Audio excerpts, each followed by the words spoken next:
Olá, meu nome é Natália Kiel, estou aqui para falar um pouco mais sobre o meu documentário Esconda-se, mas antes de falar sobre ele, queria muito agradecer a oportunidade de estar aqui na Intercom, falando um pouco mais sobre o tabu da menstruação e a pobreza menstrual.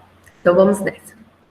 O Esconda-se foi um produto que eu fiz para o meu TCC, junto com a orientação do meu professor Luiz Cláudio, e nesse documentário a gente queria falar um pouco mais sobre o tabu da menstruação e a pobreza menstrual. Mas não tem como eu falar sobre ele sem falar sobre minha trajetória no jornalismo, né? Eu sempre vi da nossa profissão uma ferramenta social, uma maneira de mudar a nossa sociedade, nem que seja um pouquinho. E ao longo desses anos de curso, eu atuei na política e atuo na política também. E também queria levantar uma bandeira que eu defendo, que é o feminismo, né? E por que, de fato, fazer um documentário, né? Eu queria um produto que fosse de fácil compreensão para todos, que o telespectador assistisse ali e pensasse, poxa, realmente a gente precisa falar sobre menstruação, realmente a gente precisa mudar algumas coisas na nossa sociedade, né? Então, por que não pensar em um livro ou então em uma monografia? Mas eu queria algo que fosse de fácil acesso para todos. E ao decorrer desse tempo, pensando, nossa, o que eu vou fazer, que caminho que eu vou seguir, eu vi um projeto de lei da deputada Tabata Amaral, o PL 428 do ano de 2020, que fala justamente sobre isso, sobre a distribuição de absorventes para meninas e mulheres do nosso país, que não têm recursos básicos para comprá-los, né? E pesquisando um pouco mais a fundo, eu cheguei a dados chocantes que me deixaram realmente muito triste, como um dado da ONU que fala que 12,5% das meninas e mulheres ao redor do mundo não possuem condições básicas para comprar absorvente. E esse dado, ele liga a um outro que também é super chocante, que fala que essas meninas que não têm absorventes, elas podem perder 45 dias do ano letivo, ou seja, 45 dias sem aula, porque não tem condições para comprar esses absorventes, né? Então, isso é algo bem preocupante.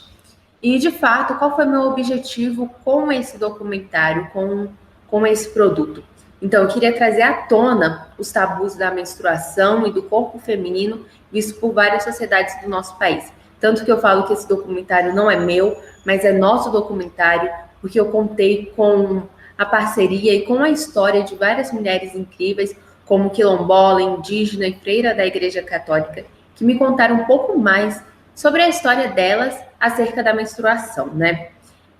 Também meu objetivo com esse documentário é passar a falar sobre a menstruação como algo não sujo, como algo que não seja impuro, mas realmente como algo maravilhoso do corpo feminino. Então, eu reitero aqui que o documentário não é meu, mas nosso documentário, de todas as mulheres que participaram dele, porque foi um pouco difícil, né, encontrar mulheres que de fato falassem sobre menstruação e sobre o corpo feminino de uma maneira tão aberta. Nesse meio da pandemia, eu contatei várias mulheres e muitas delas, quando eu chegava no tema, menstruação, não queriam falar, ou então algumas falavam que iriam falar comigo, só que no final acabavam desistindo, né? E encontrei essas mulheres maravilhosas que de fato eu acho que não poderiam ser melhores, como a quilombola Dalila Correia, a indígena Márcia Cambeba, a freira Patrícia Nelson e a nossa deputada Tabata Amaral.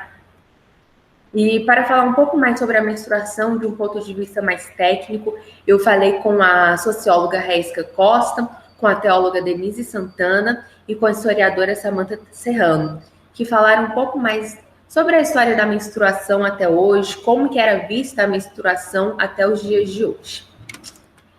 Os bastidores. Eu comecei a fazer esse documentário lá no início da pandemia, então essa questão de contatar as personagens foi um pouco difícil. A maioria eu não conheço pessoalmente, mas que eu deixo aqui o meu agradecimento por ter confiado no meu trabalho, confiado nesse projeto e ter aberto o coração delas, as histórias delas, para falar um pouco mais sobre esse tema que é tão importante para nós mulheres e para a sociedade em geral, né?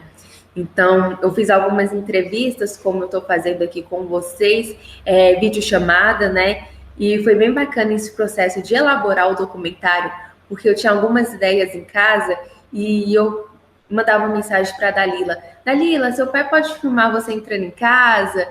Márcia Cambeba, alguém aí na sua casa pode filmar você entrando em casa ou em algum cômodo?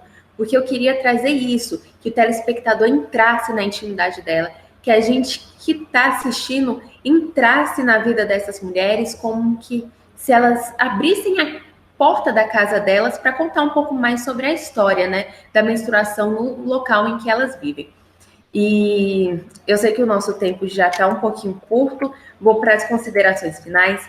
Então, com tudo isso, com todo esse trabalho, eu queria dizer que sim, a gente tem que chamar a atenção de políticas públicas para a questão da menstruação, que essa nova geração que está vindo de meninas tem que pensar na menstruação como uma forma mais leve, como algo normal do corpo feminino, e que essas meninas não peçam mais absorventes para outras amigas de forma escondida, que não vão ao banheiro com absorvente escondido, e que realmente a gente trate a menstruação como algo natural e maravilhoso que ela é. E que o Brasil e que o mundo olhe de fato para as meninas e mulheres que estão em vulnerabilidade, né? Então é isso, meu muito obrigada novamente pela oportunidade de estar aqui na Intercom e até breve.